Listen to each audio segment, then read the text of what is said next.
Welcome back to the Seaboard Central, everyone, in part 2 of the solo operating series. Today we're going to follow around the Seaboard Central Raglan switcher, and we're going to be using these two locomotives today on the switcher job. Both of them are MU'd together. Right now the conductor's asked the engineer to set up on this unit, the 2003.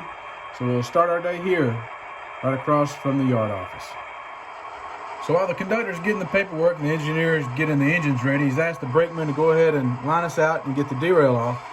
So the first thing we want to do is remove the derail to the off position.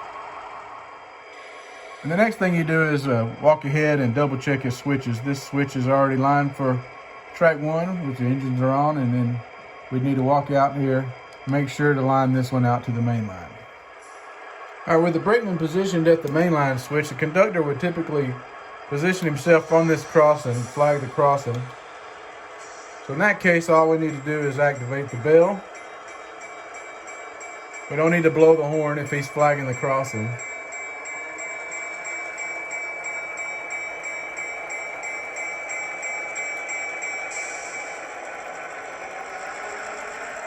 After he gets by, the conductor can clear that derail up.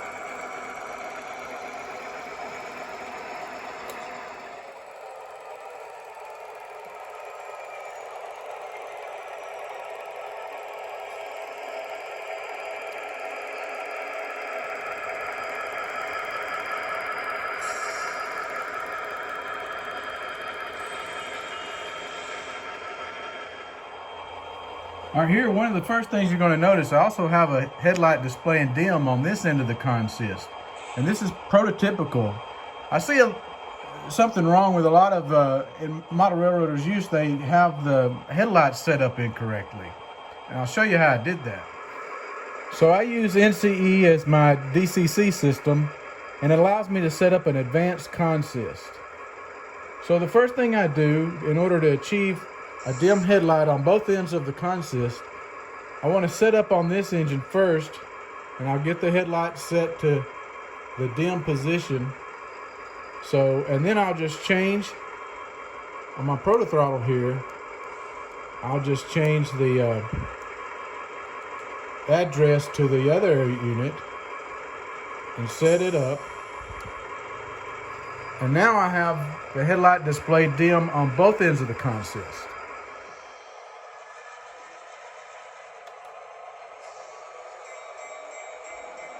So the brakeman's up and riding, and we're going to pick the conductor up on the crossing, so we don't want to get too fast.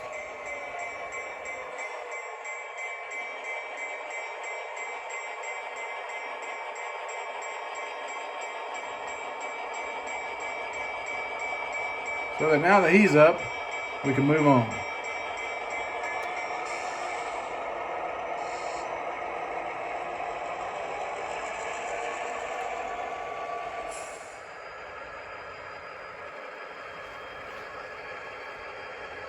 We're going to bring the movement to a stop here at the Raglan runaround switch,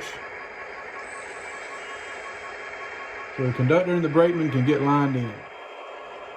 So in this case, he's probably left the brakeman at the switch, and the conductor has walked ahead to remove this derail, so he can double check his car numbers that we're going to be coupling up to right here on the Raglan runaround.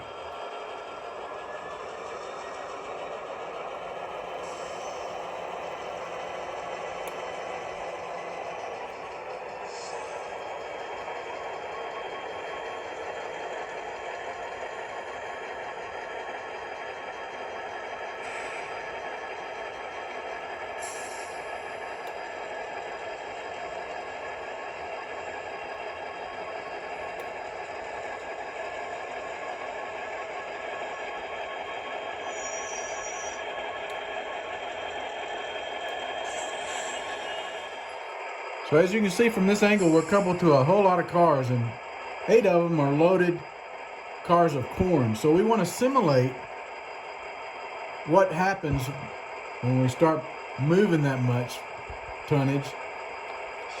And it's easy to do with ESU and drive hold. So the first thing I'm going to do is go to notch number 1 and get the slack moving, and then I'm going to engage drive hold which I use this large button right here. Now, the speed step is locked in, and I can advance the throttle, and you can hear the units throttling up. Sound like they're struggling. By disengaging drive hold for just a second and re-engaging it, I can increase that speed step. What it's trying to do is trying to catch up with the setting that I have. I've got it in notch 5 right now. But I've got drive hold engaged. See, I can disengage it for just a second and re-engage it. And you see that speed increase? That's pretty cool. So we'll let it pull the cut of cars down because we want to get the conductor and the brakeman on the rear. We can leave it struggling at that speed step right now.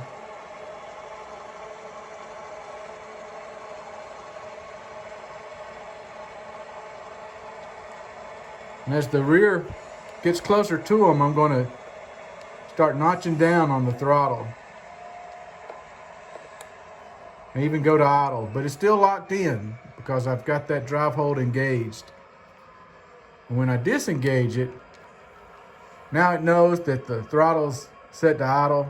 Eventually it'll come to a stop, but we're going to hit and stop it with a brake. So we'll engage the brake and bring the movement to a stop.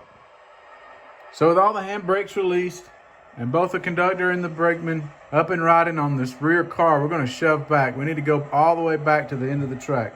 Again, I'm engaged drive hold. I can advance the throttle because we're shoving against a lot of tonnage. You can see it's not moving any faster even as I'm increasing the throttle.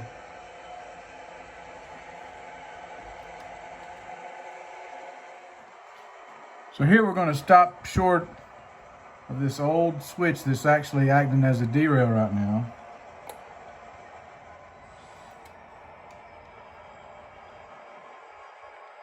So the conductor or the brakeman one is talking to the engineer over the radio and counting them down to bring the movement to a stop. So in this situation, one of them would take the derail off, one of them will walk ahead, line us out to the main line. Once that's been done, they can radio to the engineer that we're lined out and the shove movement can continue.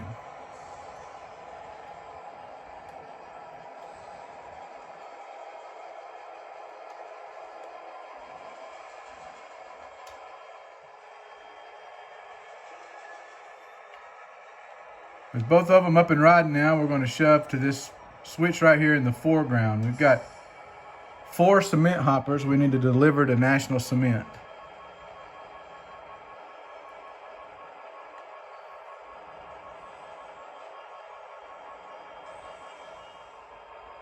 Now I'm not finished with National Cement. Eventually I'm going to add a derail. After I ballast the tracks, I'll add a derail around in this location. If you'll look, there's a street along the backdrop, so I'm going to have a crossing that'll cross the tracks right here. As we go around, there's going to be a loading shed to load out the cars. Right about here, where the end of this car is, somewhere around in the middle of these group of silos. So for the time being, we're going to just shove these cars in, put them in storage for right now.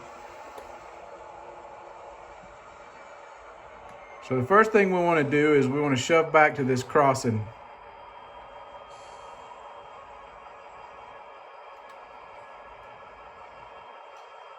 And we're probably going to have to flag it, so we'll have the engineer stop short of it.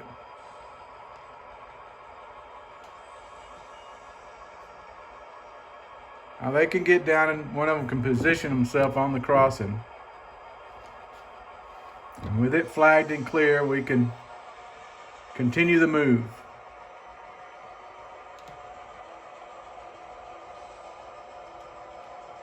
The next thing we're going to do is go around and stop short of the coupling.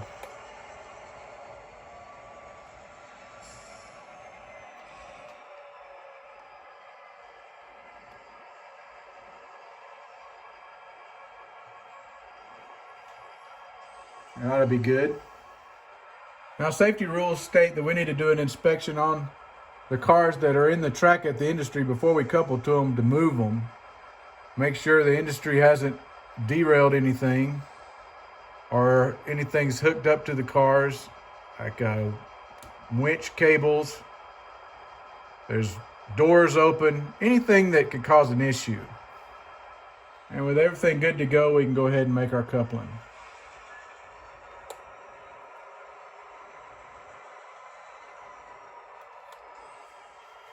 One little neat feature on these cement hoppers that I have, if you look real close, these have those magnetic air hoses that are from North American rail car. And I intend to add them to all of my equipment.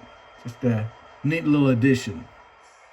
All right, before we make this shove move, there's a couple of things we need to do before we make it happen. The first thing is we want to stretch the track out.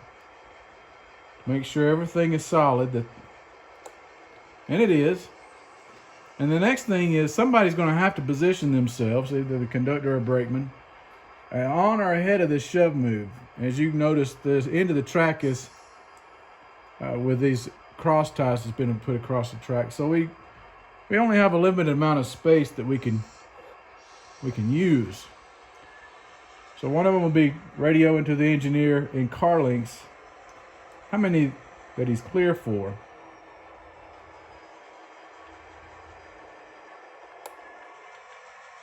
And with the conductor more than likely positioned at the loading shed, he can talk the engineer down when he needs to stop the movement. And the brakeman can tell him, hey, you only have one car length left to the end of the track. And that's good.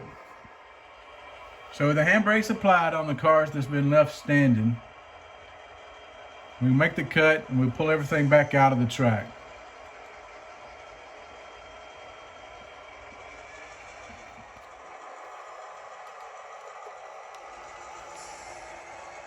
So in this case, we're pulling everything back out, we'll clear it up, and then we'll pull the cars back on the runaround.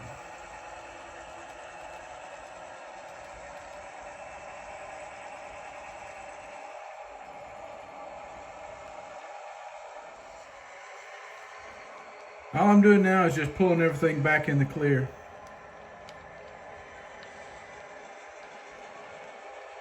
We'll clear the National Cement switch and pull the cars back into the runaround so we can make a runaround move.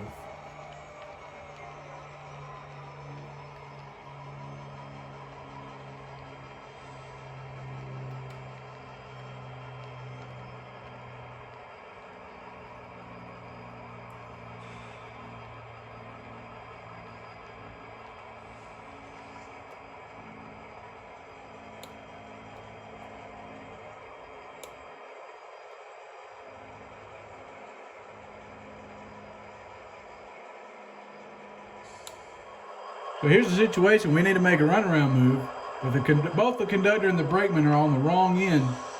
No one's up here near the engines to make the cut. So do they walk up? Heck no, they don't walk up. They're going to have an engineer pull them up, or at least one of them. One of them will probably remain behind so they can line them back out the other end.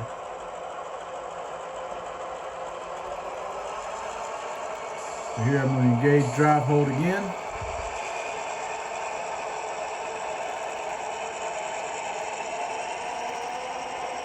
What I'm doing is I'm just pulling somebody up to this location to drop them off.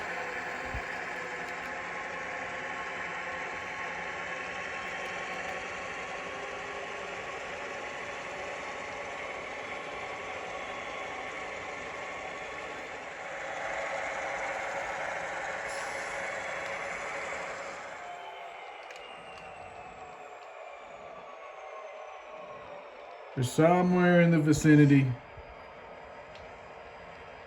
around here is good. We'll bring the movement to a stop.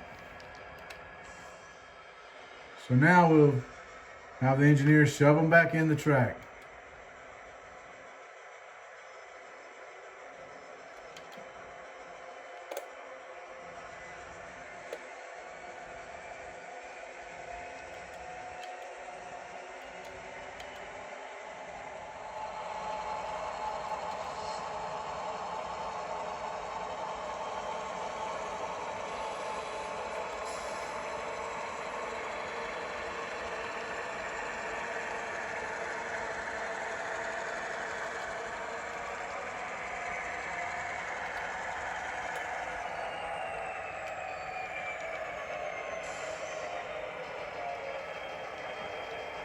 The weight of the cars are actually pulling them back in the track, so he can decrease the idle, let them coast.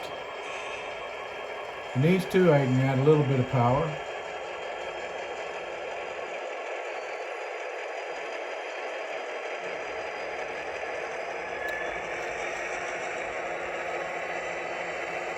Back down to idle. And anywhere in here is good.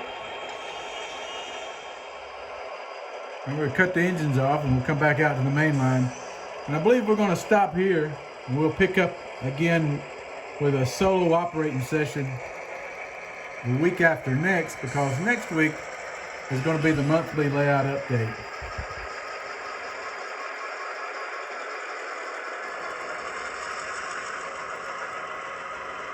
So I hope you've enjoyed watching it and learning a little bit about how the prototype works. So with that being said, until next time, thanks again for watching the Seaboard Central, and happy model railroading, everyone.